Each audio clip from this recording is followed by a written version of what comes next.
dear learners, welcome to week 3 of our course Child's Growth and Development, and it's lecture 11. We will discuss meaning, definition, nature and principles of motor development. So the concepts we are going to cover are, we will see the definitions of motor development, nature and principles of motor development, and there are certain references for your further use. Hello learners, good health is vital to a child's development and happiness, which depends significantly on physical exercise. When there is coordination between mind and body, a child is able to perform better, not just physically, but also academically, emotionally, and socially. Motor development plays a foundational role in establishing this harmony between a child's body and his/her mind. Motor development refers to the progressive acquisition of motor skills, both the gross motor skills and fine motor skills, which allows humans to interact with the world through coordinated physical movement. It is a dynamic and lifelong. The two words are very important. This motor development is a dynamic and lifelong process influenced by biological, psychological, environmental and cultural factors. Motor development refers to the progressive control and coordination of body movements through the integrated functioning of the nervous system, muscles and nerve centers. This journey begins with basic reflexes and mass movements present at birth and unfolds rapidly during early childhood. In the first 5 years, children typically gain control over gross motor skills such as walking, running and jumping as major muscle groups mature. After the age of 5, attention shifts towards fine motor skills involving precise movements of smaller muscle groups used for the task of writing, throwing ball or the catching ball and the tool use. This developmental progression is crucial for children to meet the societal expectations and successfully integrate into school and peer activities. Failure to achieve age-appropriate motor skills may lead to feelings of inadequacy and hinder personal and social adjustment, while mastery fosters the confidence and belonging. Later on in our week 6, we will discuss the social development. There also we will discuss in detail how this inadequacy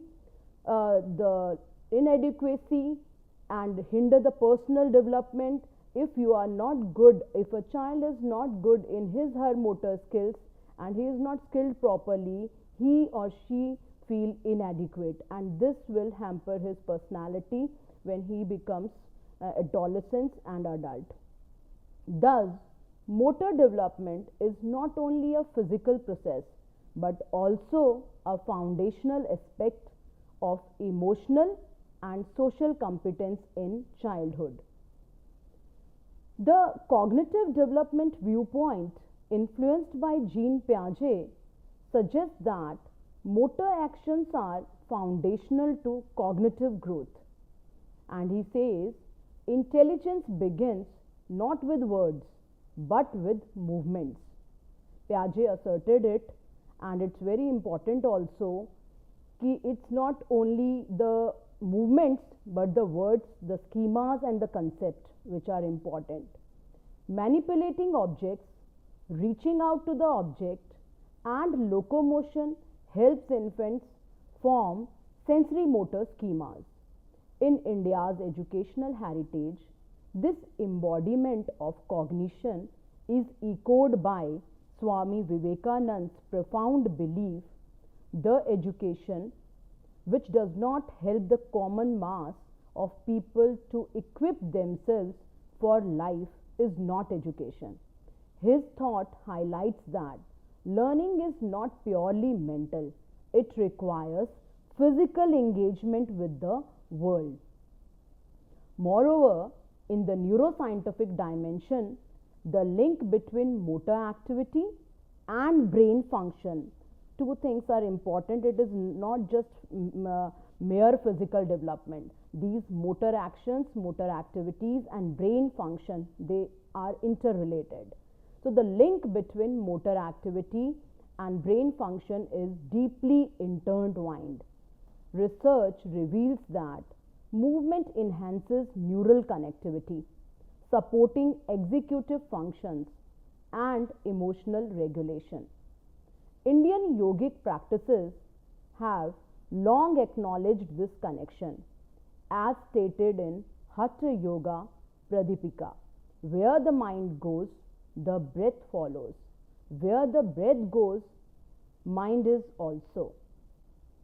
So, motor development is not just a physical progression, but a holistic process that integrates body, mind, and environment. It lays the foundation for cognitive, social, and emotional functioning across the lifespan. Understanding its multidimensional nature enables educators, parents, and professionals to nurture every child's potential. In essence, or in gist, we can say that movement is both a reflection of development and a pathway toward lifelong learning and well-being. Now let's see a few definitions of motor development. Arnold Gesell said, motor development is a biologically driven process that unfolds in a predictable sequence. This is also very important, predictable sequence. The points which the words which I'm underlining are important. That's why mentioning and focusing them again also. So Arnold Gesell said, motor development is a biologically driven process that unfolds in a predictable sequence as the nervous system matures. According to World Health Organization, motor development refers to the acquisition of skills that allow children to control and coordinate body movements for activities of daily living, that may be play and social participation. Jean Piaget, motor development is integral to intellectual growth, as children use physical actions to construct knowledge through sensory motor experiences. Maria Montessori, motor development is a vital part of the child's natural growth, as purposeful movement allows the child to independently explore and learn from the environment. Pan and Isaacs, motor development can be described as a continuous process that involves the acquisition and refinement of motor skills through interaction with the environment and neurological growth. Elizabeth B. Hurlock, 1997. It's the process by which a child gains control over bodily movements through the coordination of the nervous system and muscles. Now, after discuss the definitions of motor development, we will see its nature and various principles.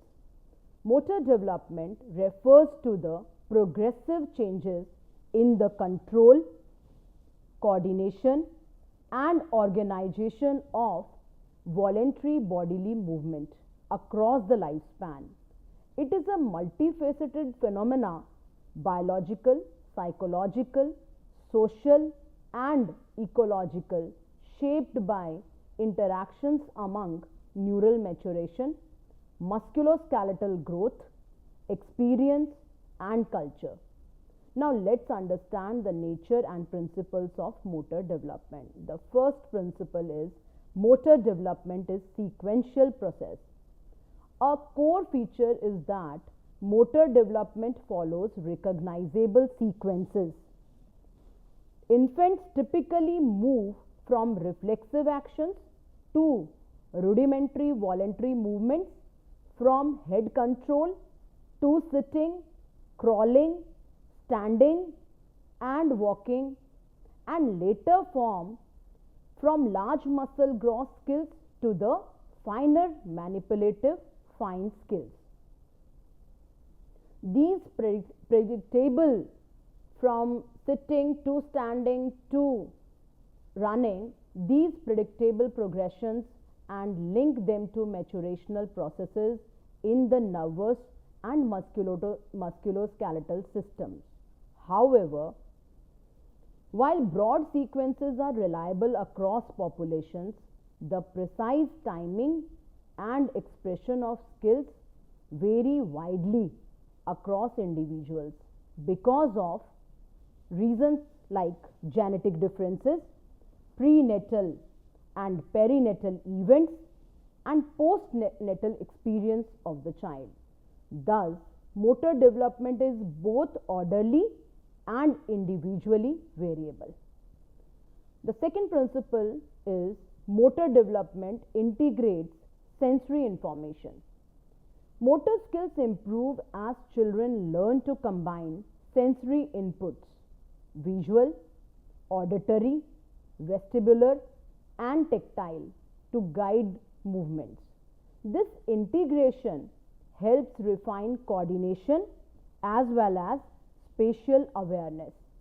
For instance, catching a ball requires visual tracking, timing and controlled muscle movement.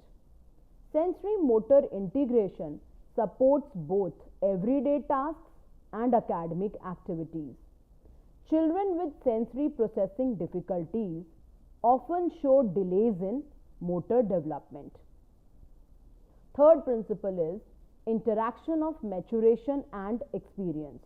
We always say in psychology, for every development, it is nature and nurture, interaction of nature and nurturing environment. Here also this particular principle applies. Historically, maturational theorists emphasized genetic unfolding and central nervous system maturation as primary drivers of motor milestones. Contemporary synthesis maintain that biological maturation sets constraints and readiness, but experience, practice, affordances in the environment and social scaffolding shapes what emerges within those constraints. Classic textbooks and lifespan approaches stress this interplay. Neural maturation provides the capacity, while practice, play and instruction refine coordination and skill. Educational and clinical implications follow. Appropriately timed opportunities at the right age and right time to practice and rich environments to the child support optimal motor outcomes. Fourth principle is there are individual differences in the rate of motor development.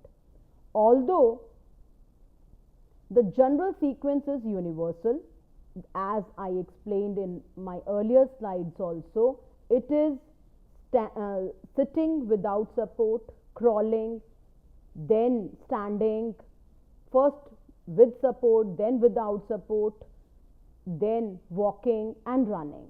Then for fine motor skills like catching the ball, writing, drawing.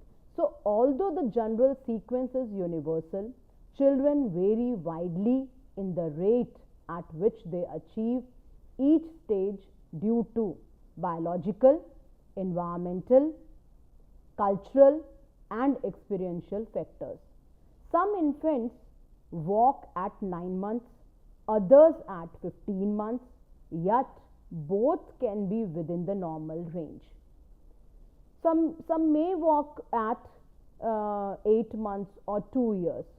Factors such as nutrition, health, stimulation, parental interaction, birth weight, and opportunities for movement influence motor rate.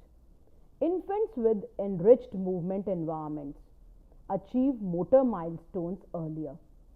Premature infants often show delayed motor development due to neurological immaturities. Here also you can see the connection of motor development and achieving the motor skills and the neurology, that is your neurons and brain system, brain regulation.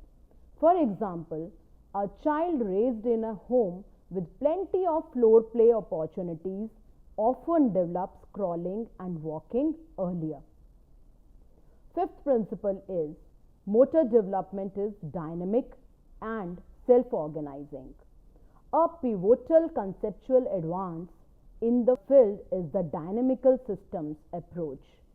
Rather than seeing motor change as solely gene-driven or stimulus-response learning, the dynamical perspective portrays movement patterns as emergent products of interacting subsystems. The organism, his/her body size, strength, neural state, the task, goal, constraints, and the environment. Support surface affordances. Small changes in one subsystem, for example, increased leg strength or a new surface, can reorganize the coordination and produce qualitatively new behavior. This framework explains why development can be non-linear, why variability is informative, not just a noise, and how novel solutions arise from self-organization. Now we will discuss the sixth principle, motor development across multiple time scales. Motor development unfolds across several overlapping time scales: moment-to-moment coordination, online control, weeks, months of practice that consolidate new skills, and years-long trajectories shaped by growth, pubertal changes, and lifelong activity patterns. Early motor foundations influence later function. Example, early locomotion shapes exploration and social interaction, while later periods, adolescence, adulthood, aging, show further reorganization. Adolescents gain strength and speed, adults refine precision, and older adults may experience decline in balance and coordination without targeted intervention. Thus, motor development is not confined to childhood, but it is a lifelong process. Seventh principle is motor development shows increasing coordination and control. As children develop, their movements become smoother, more coordinated, and better timed. Early motor actions are often jerky and uncoordinated due to immature neuromuscular connections.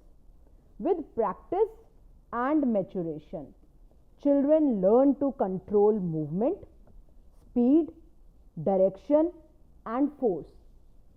Improved coordination supports more complex skills like writing, climbing, and playing sports. This principle highlights the gradual refinement of motor efficiency and motor skills. Eighth principle we are going to discuss is biomechanical and neurological underpinnings. At the biological level, motor development depends on the maturation and plasticity of central and peripheral systems. Developmental changes in cortical and subcortical structures, including the cerebellum and prefrontal cortex, myelination, synaptic pruning, and sensory motor integration, all contribute to improvements in timing, accuracy, and automatization of movements. Neuroscience research highlights bidirectional links between movement and brain development.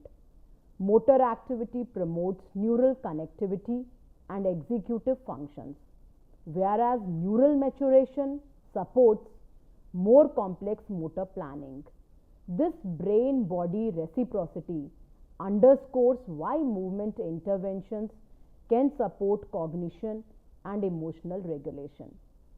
And the ninth principle we are going to discuss is role of perception, cognition, and attention.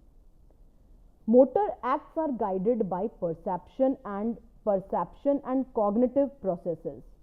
Perceiving affordances, anticipating outcomes, and planning sequences of action are cognitive demands embedded in movement. Studies of sensory motor development shows that perceptual tuning, example depth perception for stepping, attentional control, and working memory contribute to skilled action, especially for tasks requiring anticipation, sequencing, or dual tasking. Consequently, motor development both depends on and supports cognitive processes. For example, fine motor skills relate to academic abilities such as handwriting and mathematical manipulation. And the 10th principle is social and cultural shaping of motor development. Motor development is not culturally neutral. Culture affects every dimension of development, so motor development also affected by culture. Social practices, caregiving routines, play opportunities, and cultural expectations determine which motor skills are encouraged and when. Cross-cultural studies and global initiatives like WHO's motor milestone standards show variability in timing and the forms of motor expression depending on caregiving. Example, carrying versus floor time. Customary infant handling and opportunities for unstructured play. Educators and clinicians must therefore interpret motor milestones in cultural context and support culturally appropriate interventions. It is mentioned by WHO. 11th principle of motor development is functional outcomes and adaptive significance. Motor development yields crucial functional benefits. Mobility expands access to resources and social partners. Manipulative skills enable tool use, self-care, and academic tasks. And coordinated movement supports peer play and social competence. Children who meet motor expectation tend to participate more readily in school and social activities. Conversely, motor delays in motor development, gross and fine motor skills can undermine self-esteem, reduce opportunities for practice, and cascade into broader developmental vulnerabilities. This functional view explains why motor assessment and early intervention are central in pediatrics and special education. 12th principle is variability, delay, and disorder. What are the clinical considerations? While a wide range of typical variability exists, some atypical motor patterns, signal developmental disorders.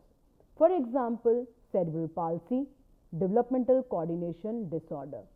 Contemporary classification and diagnostic work emphasize activity limitation and participation restriction as the key constructs. Early identification using reliable milestones, standardized assessments, and careful medical evaluation enables targeted therapy, physical therapy, occupational therapy, and environmental modification to reduce long-term disability and promote the participation. The nature and principles of motor development is simultaneously biological, experiential, cognitive, social, and dynamic. It is orderly but flexible, constrained by maturation but shaped by practice, individual in timing yet universally important for exploration, learning, and social participation. Recognizing this multifaceted nature allows practitioners, educators, clinicians, parents to design the context that respect developmental readiness of the child, exploit natural affordances for practice, and integrate movement into broader developmental goals. So finally, we can conclude, dear learners, motor development is a comprehensive, lifelong process that shapes how individuals move, learn, and interact with their environments. It bridges biological maturation with experiential learning, revealing the deep integration of motor skills with cognitive, social, emotional, and perceptual growth. By understanding its sequences, variability, and cultural influences, educators and professionals can provide developmentally appropriate guidance and inclusive support. Knowledge of motor development also informs physical education, therapeutic practices, and early identification of delays. With emerging technologies adding precision to assessment and intervention, even identification, the field continues to evolve. Ultimately, motor development is foundational not only for physical competence but for overall well-being, participation, and human potential across the lifespan. So these are certain references. For further going into motor development, you should consult these references. Thank you, dear learners.